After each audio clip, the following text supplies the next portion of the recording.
Hello and greetings, this is Dan speaking.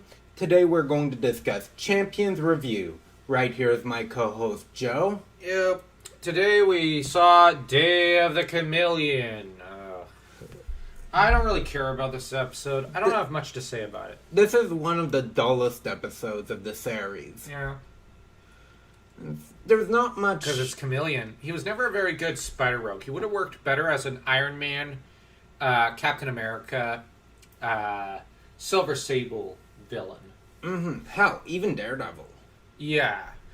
But they stuck him with Spider-Man for no reason. Never had him branched off towards another hero, which would have worked better. Because he can't fight Spider-Man. And it's like he can't exactly outsmart him either. Because, like, you look at all the Superman rogues, they're typically able to either match Clark's high IQ or fight or even kill him physically. So Clark has to think on his toes and try to overwhelm each of them. Either by force of will, intellect, or muscle.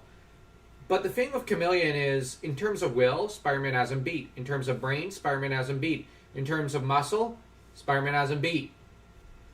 So essentially, there's no point. He's a super spy villain. Yeah.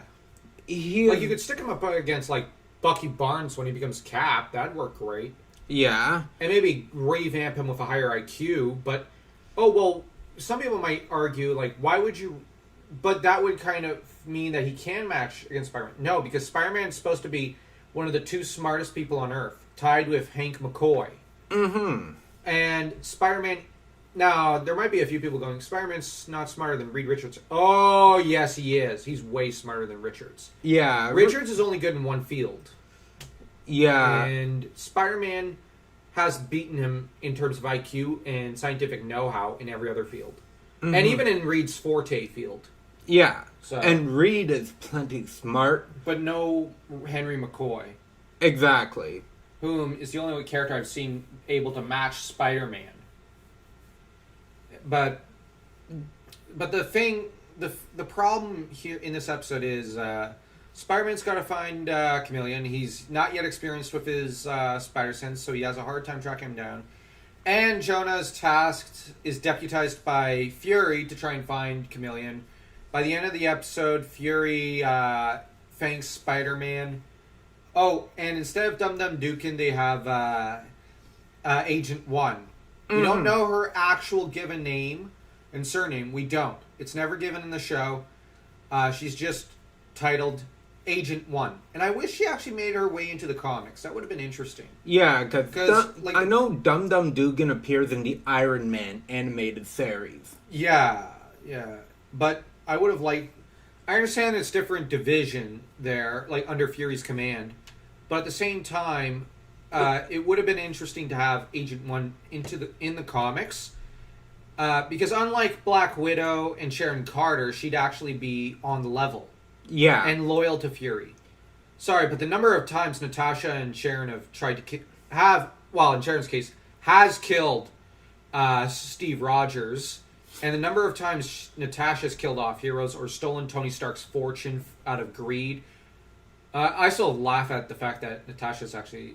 so loyal, she's gone off to try and become an actress and socialite in L.A. at one point in the comics. That didn't last long. No, I bet it didn't. But, like, the thing is, Agent 1 is everything that those two wish they were, but aren't. But the beauty of Agent 1 as a character is that, she, like Silver, she's not tied down with being a love interest. Yeah. And I wouldn't want her to be, like, Daredevil or Bucky's girlfriend. If they have to pair her up with anyone, why not Dukin? Because I just mean like a secondary character. That way, and no offense, she seems to be a better agent, a better shot, and a better acrobat than Dukin. So he'd be playing second fiddle to her, which would be interesting. But like, I know we're talking more about Fury, Agent 1, and whatnot, but they're honestly more interesting than Chameleon. And this is truly the first time they appear. And like, I like that Agent 1, the loyalist. She's loyal to Fury above all else. Yeah, they're the only things that stand out in this episode, and the fact that Peter sneaks around S.H.I.E.L.D. no problem, and I like that. Because if there's anyone who should sneak around S.H.I.E.L.D. and go, this is easy, it's Spider-Man. It's like pre-97.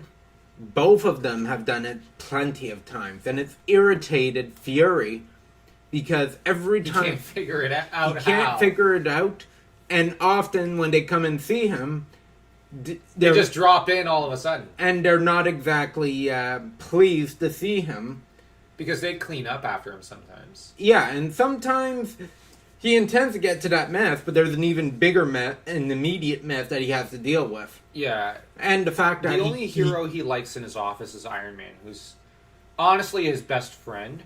Tony's best friends are Spider-Man and War Machine, but Nick's best friend is Tony. And, like, I know there's going to be some people who are going to be like, it's Captain America. No. That's post-99. Pre-97, and up to the 2002 part, like, to the end of that run, Tony was Nick's favorite person to deal with. Fury, even heroes that he appears to be friends, because the original he keeps them at arm's length. The original superheroes who dealt with espionage and whatnot were War Machine and Iron Man. Yeah, not like it's only when they moved Captain America into Iron Man's territory that they started. Taking Iron Man's rogues from him and giving them to Captain America. Yes, and because Madame Viper's a Iron Man villain. Okay, I wasn't as aware she's of more that. his villainous. Like, okay. There's a lot of villains, from what I've seen, there's a lot of villains that they just took from Iron Man, gave to Steve, and gave the middle finger to Iron Man fans. Okay, because I thought Viper was initially Howling Commando's villain. I think she was, but I think they eventually moved her to Iron Man. Because he basically took up all the villains of the Howling Commandos. Because I know she has gone up against Steve pre-97. Yeah, but the problem is, just Iron Man just lost most of his rogues. Yeah, and they, this was also around the time they gave Captain America more super strength than She-Hulk and Spider-Man. Given how he's out-muscled the Iron Man costume. Which is weird. As much as I enjoyed the Brubaker run, Brubaker started that trend. Yes, and Bendis didn't help things either. Bendis brought it to a higher degree. Oh, yeah. He did. And powered down Spider-Man. So much that Spider-Man's not even a superhero anymore. Exactly. He doesn't even qualify as a sidekick. He's just a simp who's trying to compete with the big men. Then again, everyone has super strength after Bendis came along. Except Spider-Man. But that's more Quesada's influence. Yeah, But this is in a time when Brand New Day was not even a concept. So yeah, how would you rate this episode? I'd rate it a 1/4 star. Same. There's nothing much. Agent 1 and the introduction of Nick really gives that to me. Yeah, same. Next time we'll be reviewing the Sinister Six.